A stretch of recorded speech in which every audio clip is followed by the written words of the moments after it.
And right now we are dealing with, as I called him at my speech on the ellipse, a tyrant. We used to compare the strength of our democracy to communist dictators. That's what we're dealing with right now in Donald Trump. And these titans of industry are not speaking up.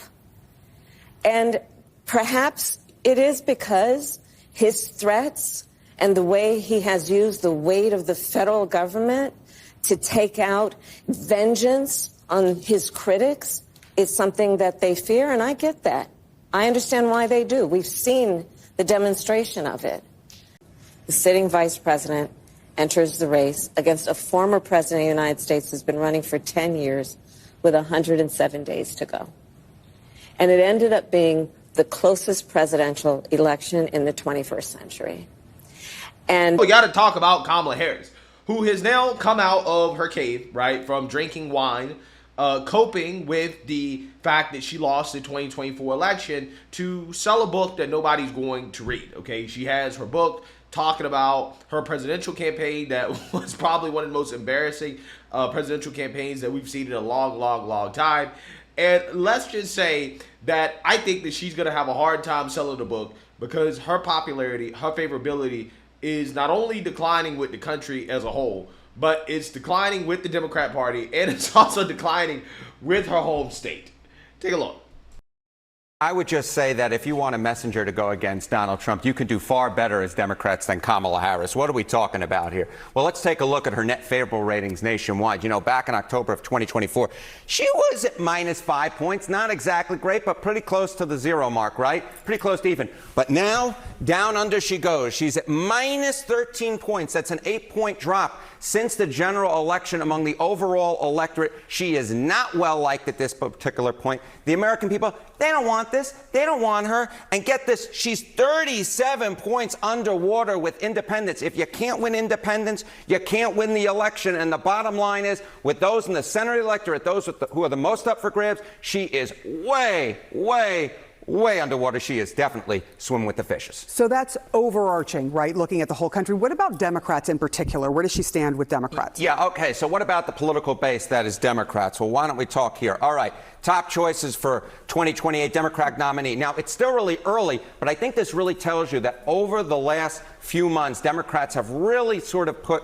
Kamala Harris on the back burner. What are we talking about? So back in April, she was 28% of Democrats said that she was their top choice for the 2028 nominee. Look at where she's dropped. She's dropped by nearly 10 points since April, only 19% now. She was 20 points ahead of Gavin Newsom back in April, and now the two of them are dead heat. In fact, she's actually 2 points behind Gavin Newsom, though that's within the margin of error. But when you go from 20 points ahead of Gavin Newsom to 2 points behind, it's clear that Gavin Newsom is doing something the Democratic Party and the Democratic voters want, and Kamala Harris ain't doing that.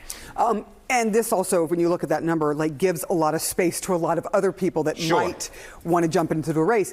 Let's talk about her home state, which is obviously a state that is a Democratic state. How are they feeling about Kamala Harris? Yeah, okay. So voters nationwide ain't liking what they're seeing from Kamala Harris. Democrats are far more open to other options for 2028. But how about in the home state? Well, it pretty much says the exact same story. Californians on Harris's runs for president. Back in 2024, she got 58% of that vote. Now, only 42% of Californians are excited for another run for Kamala Harris for president. So no matter where you look, whether you look nationally among voters overall, nationally with Democrats, or within her home state, Kamala Harris's political standing has fallen. Now, obviously, we'll see whether or not this book has any big changes. But at this particular point, Kamala Harris's political career, time seems to be running out on her. Yeah, I mean, she's been pretty quiet, and now she's sort of back. All right, y'all, quick break from the show because this is important.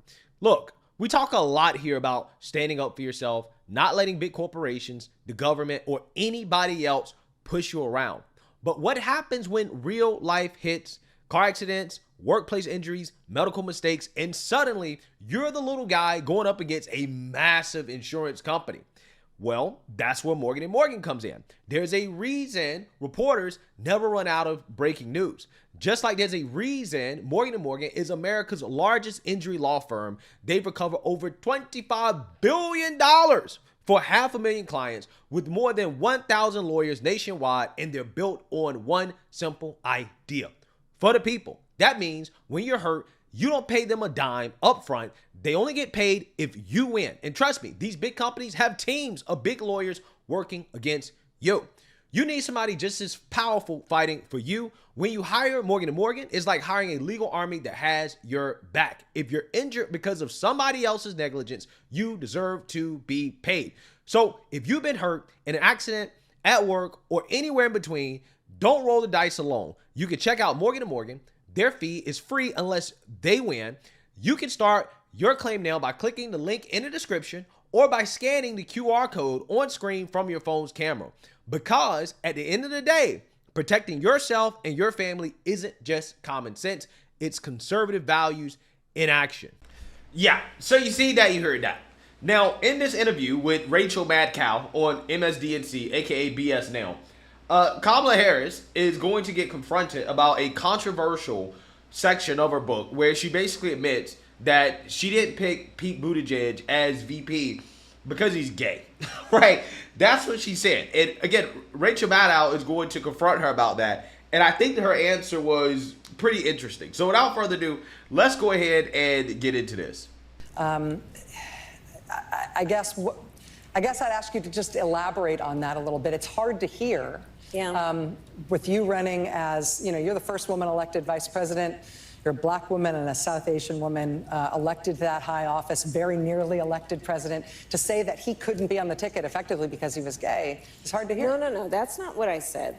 That's exactly what you said. That's exactly what you said. He can't be on the ticket because he's gay. Okay, that's what you said. Own up to it, right? Don't lie about what you said. Okay, that's what you said. Even Pete Buttigieg reacted to it, and he was disappointed. She wanted Mayor Pete, but thought he was too gay. Pete read the book, and he's not happy with Kamala. I was surprised when I read that. I just believe in giving Americans more credit than that. My experience in politics has been that the way that you earn trust with voters is based mostly on what they think you're going to do for their lives, not on categories. Kamala had her eye on Pennsylvania Governor Josh Shapiro, too, but thought he'd steal the spotlight from her and thought he was too cocky. Shapiro kept asking his aides about how he should redecorate the VP's residence. And he's not happy with Harris either. Shapiro says Kamala was part of the cover-up. Look, I haven't read the former vice president's book, and she's going to have to answer to how she was in the room and yet never said anything publicly. Kamala tried calling Newsom too, but he sent her to voicemail. Quote, hiking. We'll call back, wrote the former vice president in her notes from her calls that day. Never called her back. Newsom's smart enough not to jump on a sinking ship. That he couldn't be on the ticket because he is gay. My point, as I write in the book, is that I was clear that in 107 days, in one of the most hotly contested elections for President of the United States, against someone like Donald Trump, who knows no floor, to be a black woman running for President of the United States and as a vice presidential running mate, a gay man, with the stakes being so high, it made me very sad, but I also realized it would be a real risk. Yeah, so you didn't pick him because he's gay, right? She claims, well, I didn't say that I didn't pick Pete Buttigieg because he's gay. And then she goes on to explain why she didn't pick him, because he's gay, right? That's what she's saying. Now, she's trying to low-key blame Trump and say, well, it's not because Pete is gay, it's because Trump is a bigot. And what she's actually really saying, because it's about the voters, is that America is bigoted. That's what she's actually really saying here. No matter how, I've been an advocate and an ally of the LGBT community my entire life. So it wasn't about any prejudice on my part, but that we had such a short period of time, and the stakes were so high. I think Pete is a phenomenal public servant. And I think America is and would be ready for that. But when I had to make that decision with 2 weeks to go, you know, and maybe I was being too cautious.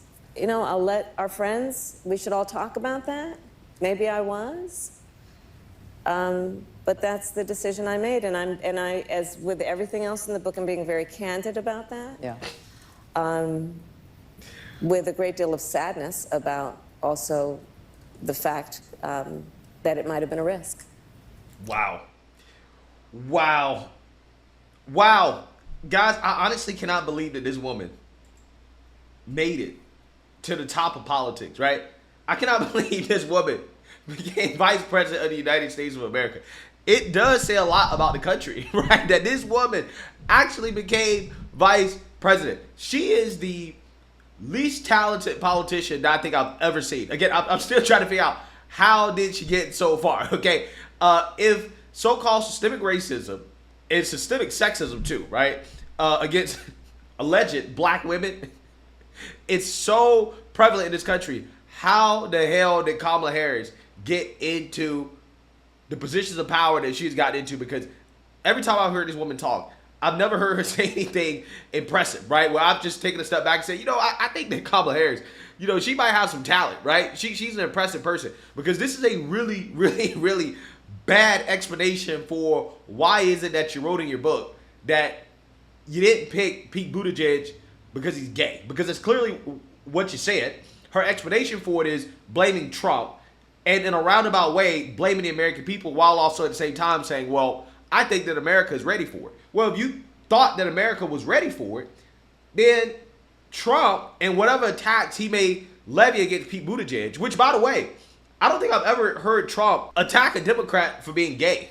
Right? I never heard that. I've never heard Trump attack a Democrat along racial lines. Right? I've never heard Trump levy a quote-unquote bigoted attack against any Democrat. Right? I don't think I've ever heard it. Okay? So basically what she's saying is that, well, I didn't want to pick Pete Buttigieg because I had such a short amount of time, and Trump would attack him for being gay. That's what she's saying. That's what she's saying. But what she's really saying is that America is bigoted. America is too bigoted for a black woman and a gay man to run the country. That is what she's saying. Okay? That's really what she's saying. But she can't really say that directly because she knows how that sounds. She knows that she's calling half the country bigots. But that is what she's doing, and that's what these people think. Okay, let's be real. Let's be real. Let's not give them the benefit of the doubt here. That's what they think. They believe that Trump supporters, that conservatives, are bigots. Okay, they don't like blacks, they don't like women, they don't like gays. Okay, so 3 strikes, you out, right? That's what she thought. That's what she thought. And what really blows my mind about this thinking is that she turned around and picked the most flamboyant man possible outside of Pete Buttigieg. Honestly, Tim Walz might be more flamboyant than Pete Buttigieg, right? She picked the most flamboyant VP possible after saying, you know, Pete Buttigieg might be too gay. Let me pick the undercover gay. Instead of Pete Buttigieg, right, who is gay, she picked Tim Walz, who, you know, hey, he just seems like the type of dude that might be a meat watcher, right? I'm just saying. He's the type of dude where you got to look out for as a man in the bathroom when you take a piss. He'll come up right beside you and look you right in the eye and have a conversation as you take the piss, right? And then after the conversation is done, he smiles and looks down. That's the type of dude that Tim Walz is, okay? So I really don't understand the logic here. I don't understand how you say, nah, I'm good on Pete Buttigieg, who has more national name recognition, okay, than Tim Walz. And then you say, nah, I'm going to go with Tim Walz, who, again, is just as flamboyant, right? If that was your rationale, okay, America is not ready for feminine men to be in leadership. If that was your rationale, I don't understand how you go with Tim Walz. I really don't get it, okay? But again, I think it really does speak to her judgment as an individual. Not that Pete Buttigieg would have been a good pick, okay? I'm not saying that, and it really doesn't have anything to do with him being gay. It just has to do with the fact that he doesn't have any appeal, particularly with black folks, right? Like, literally, every single poll shows that Pete Buttigieg gets 0% of the black vote, right? 0%. Now, again, why is that? Hey, that's up for you guys to come to your own conclusions in regards to black people refusing to support Pete Buttigieg. But could you guys imagine a Republican admitting out loud that, yeah, I didn't pick this person because he's gay, right? Could you guys imagine that? Could you guys imagine how much the mainstream little media would be losing their minds, right? Do you think that Rachel Maddow would sit there and interview a Republican who would admit something like that? Do you think that she would just be sitting there nodding along like, oh yeah, that makes sense. You didn't pick the gay person because, you know, you think that your opponents are bigoted, right? And that's why you didn't pick the gay person. Do you think that would fly? Of course that wouldn't fly, right? This is clear, overt discrimination against gay people from Kamala Harris. And for whatever reason, Rachel Maddow didn't really address that, right? The fact that you discriminated against a man simply because you thought that the country was bigoted, right? Fascinating.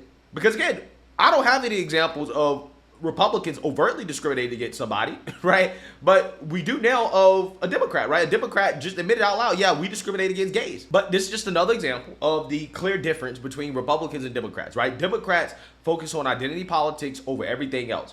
You guys remember before Trump picked his VP, before Trump picked J.D. Vance, you know, a lot of people thought that he should have picked Tulsi.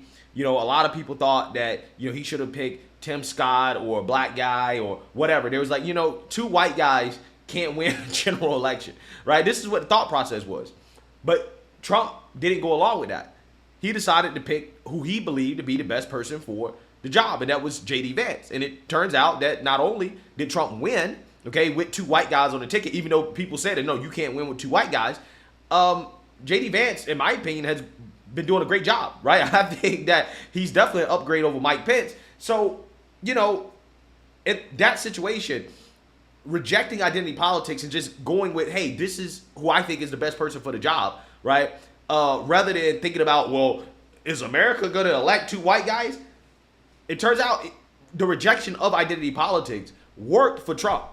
Democrats, again, Kamala Harris, her whole pick was based off identity politics, and it ended up backfiring, right? But again, this is Democrat Party. They make decisions based off identity. That is how they think. That's how they think about politics. And as long as they continue to think about politics along those lines, then yeah, this is going to be the result. This is going to be the result. So, with that being said, yeah, I think that Kamala's career is over, right? She's burning bridges left and right, okay? I think she's trying to sell this book. She's trying to cash out one last time, and then she's done, right? She's done. She is not going to be a force within politics. She is rapidly losing support, not just amongst the general electorate, but also amongst the Democrat Party, amongst her own voters in the state of California. She's cooked. She's done. And it's crazy to me that the mainstream little media tried to sell us that Kamala Harris was the best thing since sliced bread when she got into the race. And lo and behold, a year later, this woman is at the bottom, right? She's out. She's done. Okay, her career is basically over. I think everybody kind of agrees that she can't win a Democrat primary. She can't win a general election. She can't even win her own state. Yeah, it's over for her. I mean, this is a complete and total embarrassment for Kamala Harris, the way that she's going out in her career. So let me know what you guys think. Make sure you like, comment, and subscribe. Most importantly, share a Black conservative perspective. Peace.